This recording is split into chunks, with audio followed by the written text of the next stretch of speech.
Kalau misalkan dosen ya, ini dosen unik sih sebenarnya.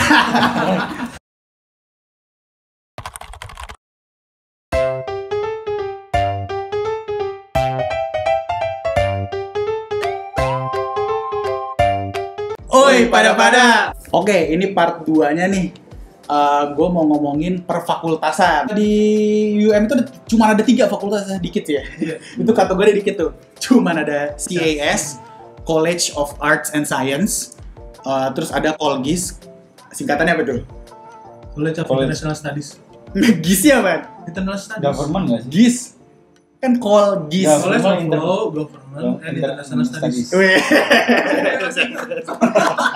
Terus ada COB, College of Business, cuma ada 3 itu. Jadi memang UUM ini kampus yang IPS banget. Ada sih jurusan IPA-nya ada, tapi ini IPS banget lah gitu, kayak Emang kalau sekolah di bisnis Indonesia, ya, kayak sekolah iya. bisnis ya. Ya kalau ITB kan IPA banget. Nah, ini kebalikannya, ini IPS banget. Oke, ini ada HI, ada International Business. Gue kira dia College of Business, ternyata dia Colgis masuk ya, karena international gitu. Nah, kita bahas dari segi HI dulu nih. Kan kalau Indonesia, gue dengar HI itu lebih ke debat apa segala rupa. Nah, gue pengen tahu HI di UUM tuh kayak apa sih, dan apakah warga net Indonesia cocok nih ngambil HI di UUM gitu. Pertama-tama kita ngebahas kurikulumnya dulu deh. Menurut lo kurikulum HI-nya UUM tuh lebih ke arah mana? Kalau di UM sendiri sih sebenarnya kalau untuk HI-nya debatnya nggak terlalu sih, karena setahu gua dari sebelum gua sampai gua semester 4 atau semester 5 itu kita fokusnya pelajaran tentang paper itu sendiri sih, belajar tentang apa, lebih ke pengetahuan apa segala macam. Tapi kalau untuk kayak benar ada society atau ada perkumpulan buat debat segala macam tuh kurang sih. Nah, pas gua semester 5 atau semester 6 baru mulai ada komunitas-komunitas kayak gitu. Tapi dari segi topiknya lebih ke politik Malaysia atau politik internasional nih HI-nya? Nah, ini jadi tergantung sih sebenarnya. Kalau misalkan awal-awal kan lu harus ngambil beberapa politik-politik lokal kan, kayak termasuk kayak Malaysian Political Economy, politik ekonominya Malaysia lah. Oke. Nah, terus nggak cuma political ekonomi aja, tapi ada beberapa pokoknya intinya hal-hal yang berkaitan tentang si Malaysia itu sendiri, karena kan kita kan kuliah di Malaysia kan. Nah, mulai semester 4 kalau nggak salah, 3 atau 4 itu mulai lu bisa ngambil kayak US Foreign Policy, terus kayak East Asian Policy, kayak kebijakan luar negerinya Asia Timur, terus Amerika dan lain sebagainya gitu. Jadi pas udah mulai di semester 4 gitu sih. Oke. Berarti basicnya Malay dulu, sebentar ngerambah ke internasional. Dan menurut lu sendiri ilmu-ilmu HI-nya UUM itu kepake nggak? Universal nggak? Maksudnya ketika lu bawa ke Indonesia itu kepake nggak? Yang pasti gini, kalau misalkan nih lu sebenarnya kalau lu misalkan mau jadi anggota DPR atau lu misalkan mau jadi politisi di Indonesia, kurang kepake karena lu kan didominasi belajar tentang politiknya si Malaysia kan. Sedangkan kalau di Indonesia setahu gua HI di Indo tuh ada lagi gitu. Ada lu belajar tentang Indonesian Foreign Policy apa segala macam gitu. Nah, tapi kalau misalkan contoh ketika lu udah ngambil yang internasional, nah itu mulai bisa kepake ketika lu bekerja. Tapi itu juga tergantung sama lu kerjanya apaan. Kayak misalkan lu mau kerja di Indonesia terus di kedubes US gitu. Nah, lu kan pernah ngambil US Foreign Policy misalkan. Nah, itu masih kepake, tapi kalau misalkan lu nggak kerja di situ ya nggak kepake. Gitu sih. Oke, berarti kalau lu berniat jadi anggota dubes Indonesia ya lu HI Indonesia aja ya guys ya. Kalau lu pengen sesuatu yang lebih broad, kayak teman kita ada yang di UN ya. Ya, atau lu kalau mau kerja di international organization kayak gitu lu masih kepake sih. Iya, oke. Jadi memang goals-nya bukan balik ke negara, tapi untuk lo tiba-tiba itu loncatan untuk pergi ke international organization di luar sana gitu kan. Sekarang kita bahas dosennya. Karena internasional HI itu kan terkenal banget striknya, di Indonesia pun sama. impression lu terhadap dosen-dosen HI-nya Malay di kampus kita deh, jangan Malay ya. Spesifiknya di kampus kita tuh kayak apa sih? Nah, kalau kalau misalkan dosen ya, ini dosen unik sih sebenarnya. karena kenapa gue bisa bilang kayak gitu? Sebenarnya kalau di HI sendiri, menurut gue ini yang paling variannya paling banyak. Karena dosen lokalnya justru dikit, bener gak? Dikit. Ya, dosen lokalnya dikit, rata-rata dosen impor. Gue dulu ada dosen dari Australia, terus habis itu ada dosen dari India. dari India, kayak gitu-gitu. Nah, Harvard juga ada kan? Iya. Lulusan Harvard Kayak gitu ngajar di juga. situ ya. Intinya beragam gitu. Sebenarnya kalau misalkan lu jadi pengen punya dosen-dosen yang punya pengalaman di kampus-kampus bagus, ya menurut gua UUM salah satu yang bisa menunjang lu juga lah gitu. Cuman kalau misalkan ditanya karakternya apa segala macem, yang pasti macam-macam juga. Kayak dulu gua punya dosennya itu orang Afrika Utara. Oh, Nah, itu kayak, jadi dosen gue ini yang orang Afrika Utara, dia dulu sekretaris pribadinya si presidennya yang sana gitu. Jadi bener-bener Strict lah. strict lah gitu. Ketika gue presentasi belum ada 10 menit, dia udah cut terus gitu loh. Kayak ditanya ini kenapa, pokoknya bener-bener yang kayak kritis banget. Nah terus habis itu teman gue itu kayak dia nggak bisa jawab, terus dibilang berak. Oh iya, teman si nggak usah sebut nama lah. Jadi teman kita adalah yang ngerjain tugas, terus you know shit, berak. Nah, digituin tuh tugasnya dia tuh. Jadi ada yang kayak gitu ya modelannya, ada yang gitu. Jadi gara-gara cuma satu kata apa yang ditulis di presentasinya, terus ditanya what's the meaning of this gitu, terus teman gue nggak bisa jawab. Ya Terus maki-maki ya gitu. maki akhirnya langsung fail tuh. Lo harus ngulang lagi. Wah. Berarti kalau lu pengen ngerasain international situation, maksudnya kayak situasi gimana sih politik internasional, lu harus tidak hanya bekerja kelompok dengan teman-teman yang lebih beragam, lu menghadapi dosen yang beragam juga. Jadi melatih cakrawala lu lah. Gitu. Jadi mungkin nilai plusnya, oke, mungkin secara ilmu gue nggak bisa mengimplementasikan ini di Indonesia, tapi secara pengalaman hidup lu jadi kaya karena diversity tersebut. Betul. Dan juga kalau misalkan nantinya lu lulus dari UM terus lu kerja di perusahaan internasional juga, ya paling enggak lu udah punya pengalaman kayak lu punya teman-teman yang kayak gini, yang diverse juga, terus karakternya beda-beda. Terus kalau misalkan lu ketemu bos-bos yang ribet-ribet dari negara-negara luar, ya lu udah punya pengalaman sendiri ya. Ya, karena FYI Indonesia bukan bangsa sumbu pendek ya guys ya. Kalau misalkan lo di UM lo akan ketemu yang lebih sumbu pendek. Jadi kalian mungkin akan udah terbiasa lah gitu. Jadi itu berarti plusnya di Kolgis ya. Yeah. Nah, kalau dari presentasinya aja udah se-strict itu, tugasnya kayak apa tuh? Nah, kalau tugas sendiri ya, nah ini juga sih, tugas itu tergantung dosennya. Kayak ada temen gue yang 20 halaman itu coret-coret. Berarti 20 halaman satu tugas, itu bukan skripsi itu 20 halaman? Ya, satu tugas. Oke, satu tugas 20 halaman. Nah itu kayak, ya, itu lo isi apaan itu pada 20 halaman? ya bukan gua, temen gua. Kalau gua 20 halaman juga ya isinya paper semua gimana. Ya informasi lah gitu. Kayak anti copy paste ya, ingat. Iya. Karena ada sih aplikasi pengecek kopiah, sama sih Indonesia juga udah pakai sekarang. Kayak gitu lah. Jadi ya apa namanya, lo harus banyak baca sih sebenarnya sih. Karena gue punya satu dosen yang dimana ketika gue datang pagi itu yang ditanya tuh bukan tugas kemarin tuh gimana, kayak hari ini berita apa yang lo baca. Jadi kayak bener-bener lo harus up to date banget, paling enggak lo baca berita Indo lah, kayak detik.com apa-apa gitu kan. Lo baca berita terus lo harus kasih tahu kayak paling enggak perkembangan di negara lo tuh sekarang lagi kayak gimana.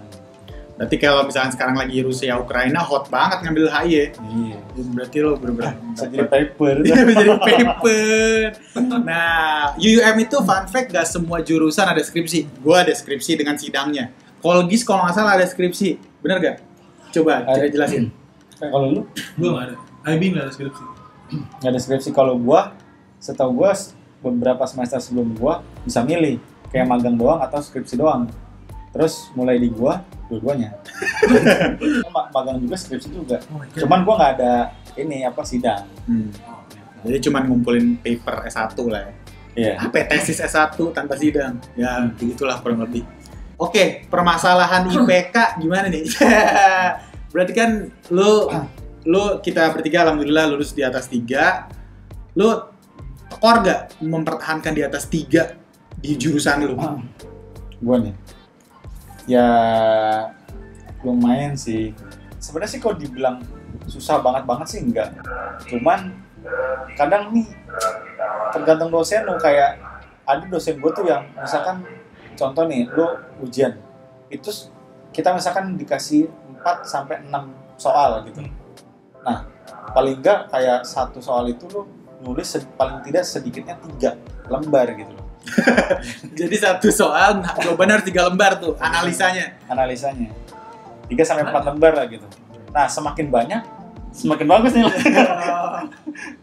Berarti lu kelar ini tangan lu berotot, bro. 6 soal 6 kali 3 18. Berarti 18 lembar. Ujiannya itu ujian akhir kan? Iya. Ujian akhir 18 lembar. Oke. Dalam 3 jam, 2-3 jam. Sampai 3 jam. Oke, berarti challenging tapi bukan berarti susah di atas 3. Iya. Mungkin dari Eko udah cukup ya, Ojan nggak bagian nih. Kita sama aja nih, Jan. Di IB, prospek IB kayak apa? Ke Indonesia ke apply apa? Enggak. Coba IB sendiri, lu belajar apa aja sih IB di sana?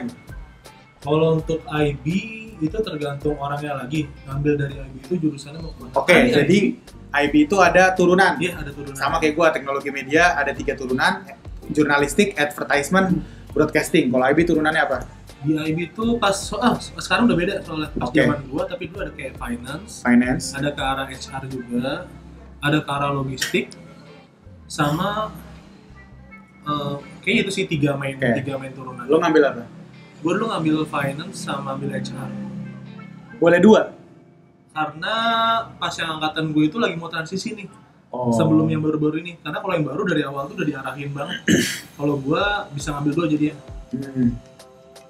Makanya pas kerja pun gampang karena pas tahu jurusan gue ini finance, terus kayak udah tau mata pelajarannya apa yang gue ambil, gue pas nge-apply kerja langsung gak lama sih jatuhnya. Oke, berarti heavy di finance loh. Iya. Heavy di finance dan diimplementasikan. Ojan saat ini kerja di perbankan, salah satu bank terbesar di Indonesia. Berarti kau apply lah. Apply banget sih sebenarnya. Apalagi kebetulan karena jurusan luar dan bank tempat gue juga Malaysia juga, jadi nggak terlalu susah buat masuknya. Oke, berarti international business itu jurusan yang bisa di-apply di sini dari segi kurikulumnya. Sangat bisa di-apply. Oke. Di IB sendiri tadi Eko bilang dosennya diverse, yang lokal justru jarang. Kalau misalkan di IB gimana? Kalau di IB kebetulan dosennya banyak yang lokal. Oke, Karena berarti kan kuliahnya Melayu. Iya, dosen-dosen di UM kan yang dari 2013 udah mesti S2 kan. Jadi dosen di mana-mana, Pak. Iya, tapi dosen lokalnya udah bagus-bagus semua. Jadi kayak udah oke kok. Menurut lu dosen lokal nggak bagus? Bagus kan. Dosen lokal udah bagus-bagus semua. Oke, jadi berarti IB dosen banyak kan lokal. Tapi lo ada trouble nggak belajar pakai bahasa Melayu? Kebetulan gue nggak pernah ngambil kelas Melayu. Oh, lo nggak pernah ngambil kelas Melayu? Oke, jadi di UM itu kalau di Indonesia gue dengar sistemnya paketan. Dari awal udah dikasih tau lo belajar ini. Kalau UM itu semua lo setting sendiri. Lo mau dosennya siapa, lo mau ngambil mata kuliah apa itu terserah lo. Bahkan lo bisa ngambil mata kuliah semester 6, lo ambil semester 1 bisa. Tapi ada prerequisite dulu. Kalau nggak ada yang prerequisite. Oh iya, kalau yang ada. Kalau yang nggak ada prerequisite bisa langsung ambil kalau lo kuat. Karena semester 6 ya ada alasannya lah kenapa ditaruh di semester 6 gitu kan. Oke. Terus dari segi tugas deh. Tugas. Tadi lo sempat nyebut juga di video sebelumnya lo banyakan online. Selain online, paper apa? Coba tugas. Kayaknya IB nggak ada paper sama sekali. Maksudnya nggak sebanyak Intaf yang tiap bulan selalu ngeluarin paper. IB itu jarang banget ngeluarin paper. Kayak lebih pilih ke quiz gitu sih. Seringnya quiz. Kayak tiba-tiba dadakan quiz itu nentuin nilai banget buat SEM itu. Kalau kita nggak ikut quiz itu kayak bisa jelek kayaknya. Jadi quiz dadakan lah. Quiz dadakan. Quiz sih kalau saya. Hai juga ada quiz.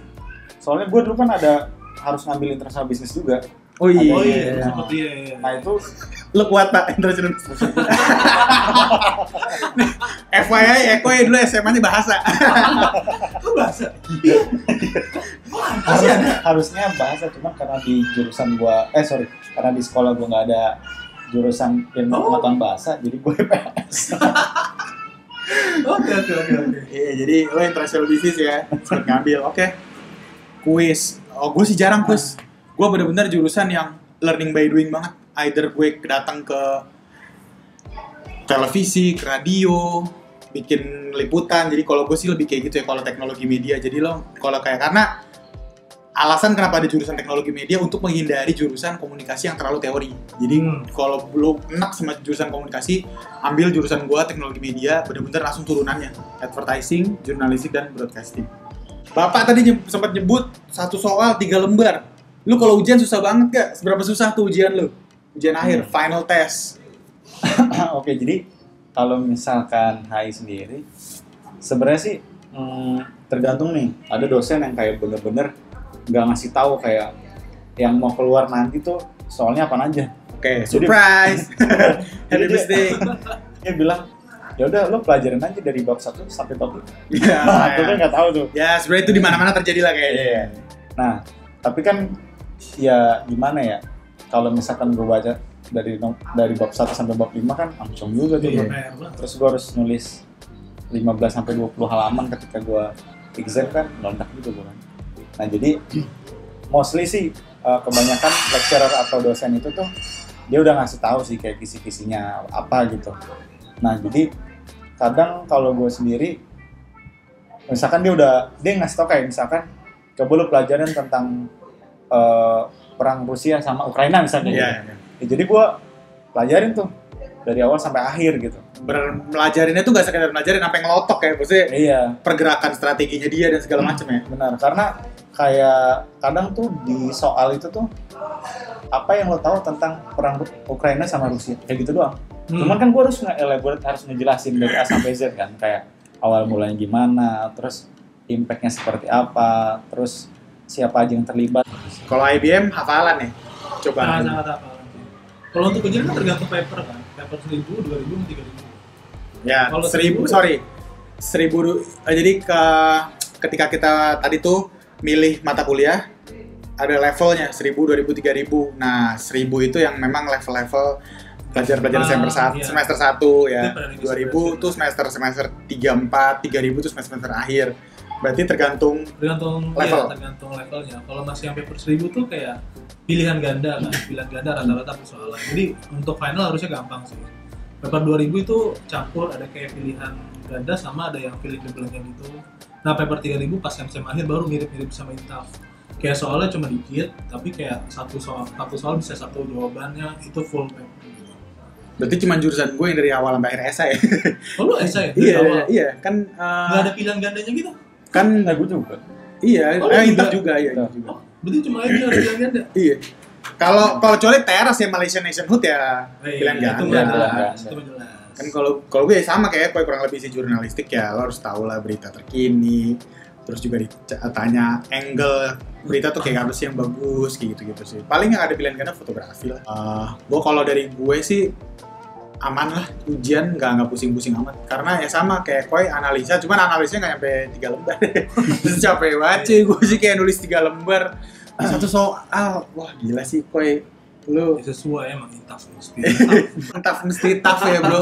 International affair, apalagi ya, ujian udah, tesis udah, dosen udah, paper udah, style kali ya, style dosen maksudnya gak gini. Intaf tuh 100% teori nggak sih? Maksudnya gimana cara dosen itu mengajarkan di kelas tuh gimana Intaf? Nah, ini juga unik sih. Nah, Jadi ada dosen-dosen yang mager. Kalau yang mager ini tuh benar-benar apa yang dia tulis, apa yang diterangin. Jadi benar-benar dia bikin slide sendiri, terus ya udah kita jadinya kayak cuma baca doang gitu, kayak ya udahlah. Nah, itu ada yang kayak gitu. Cuman kebanyakan sih enggak. Nah, apalagi ada dosen gua tuh yang benar-benar datang nggak bawa apa-apa, pulang nggak bawa apa-apa. Jadi benar-benar dosen pure gua, ngomong ya bro. pure ngomong. Berarti itu pinter banget. Iya. Iya, itu dosen gua yang orangnya dia tuh benar-benar Smart abis lah. iya, jadi kayak Debendra bukan sih? depend Halo Mr. Debendra. kita duduk nih, terus abis itu dia datang, dia udah ngeliatin aja nih siapa nih yang kira-kira ngumpet-ngumpet. Nah, ya siap-siap aja tuh bakal ditanya gitu. Jadi benar, gue juga dulu tuh awal-awal bingung sih, ini orang kok datang nggak bawa apa-apa gitu loh. Abis kayak gitu, mungkin dia bawa spidol cuman nulis beberapa kalimat doang. Itu 2 jam pelajaran tuh dia ngomong semua gitu. Jadi benar, ya gue kalau emang nggak benar-benar dengerin dia atau nggak dicatat, abis gue pasti ditanya, langsung gue. Dan waktu itu kasus sospol yang terasa di kita adalah kebakaran Riau. Aduh, Itu kena kan lo pasti ngebahas itu kan? Iya, iya. Itu gue juga ngebahas. Cuman kan Karena oh ya kenapa ngebahas? Asapnya sampai ujung Malaysia, Bor.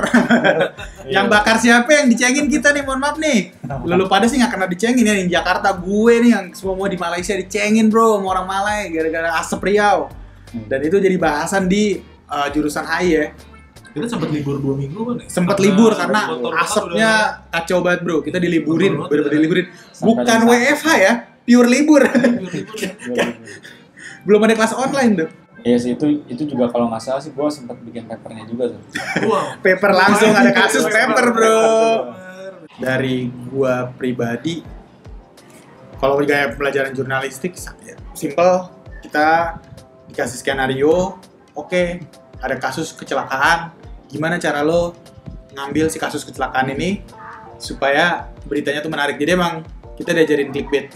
Kita emang ada sih. Makanya kalau kalian nggak kaget, kalau misalnya kalian heran-heran ngeliat Tribun atau Detik atau apa, ya memang gue satu jurnalistik diajarin sih cara menulis angle judul yang ya sekiranya menarik lah buat halayak, kurang lebih kayak gitu. Jadi kasus lempar bahas, kasus lempar bahas, mirip-mirip. Jadi kayak kalau jurusan gue ya kayak dia versi nggak ekstrim. Jadi nggak segitunya lah kurang lebih. Berarti tinggal IB gaya belajarnya gimana?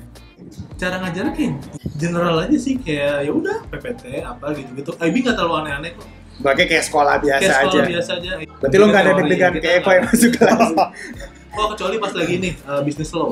Oh bisnis lau. Bisnis law tuh wah, Lau tuh gue itu juga nggak sih. pernah ada dosen yang nggak killer anjir. Iya, lau kayak Bisnis apapun law tuh apapun ininya lau gokil sih. Gue juga lau, media lau. Berat sih berat. itu doang sih Internasional paling. lo gue juga ada. Internasional lau ya. Itu doang. Pak. Kayak lau tuh paling berat. Sebenarnya sih udah lengkap banget. Paling terakhir lah. Gue nggak tahu gimana cara kalian jelasinnya. Tapi pengalaman kalian kerja kelompok di jurusan kalian. Nah, itu dia. Gimana caranya gue nggak dapet haters ya? Lu jelasin ya. Waduh. Pengalaman lu. Koi dulu coba. Kalau di kebetulan sih emang waktu itu gue maksudnya kebanyakan ini ya apa satu grupnya tuh sama temen gue anak ini semua. Anak Jadi Indo. Oh, lu Cuman nyari aman ya.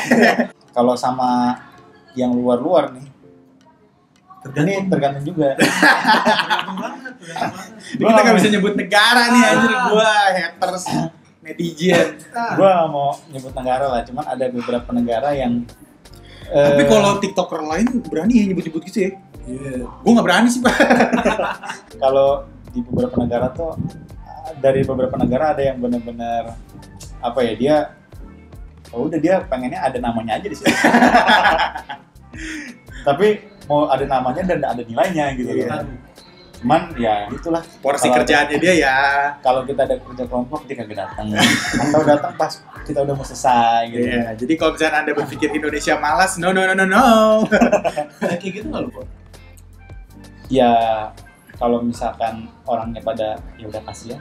Ya, Demi apa sih lu kasihan kalau kayak gitu? enggak, maksudnya kalau di grup gua kebanyakan anak-anaknya pada kasihan gitu ya Oh. gimana. Cuman itu sedikit sih. Biasanya kebutuhan temen gua pada waktu itu di grup gua sadis-sadis.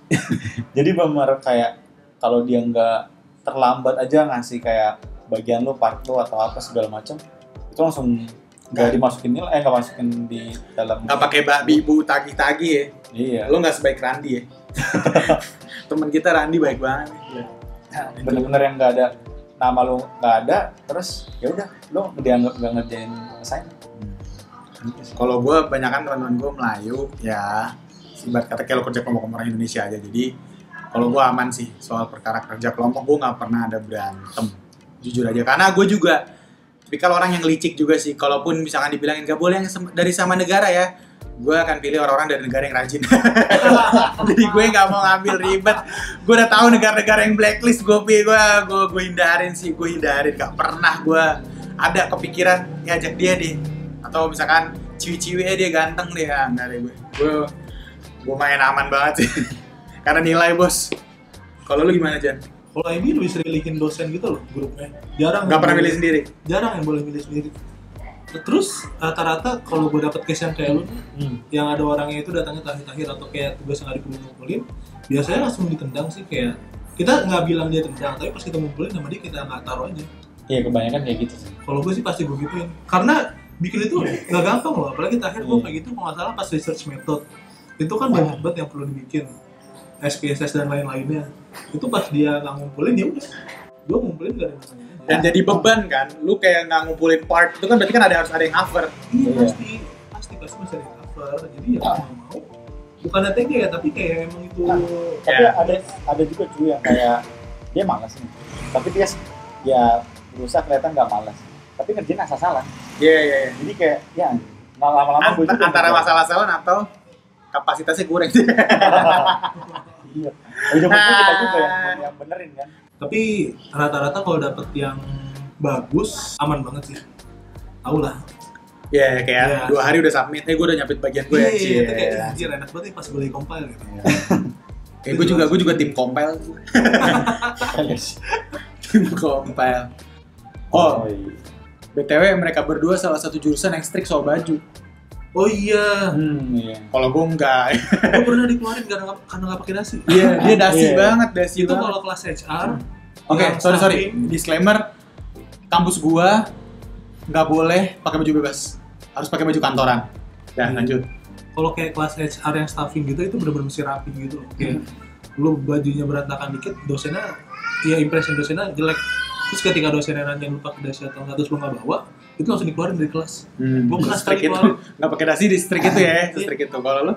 Gue ada sih dosen yang kayak gitu juga, cuman makin kesini sih makin agak santai, jadi gue pakai flanel aja masih bisa.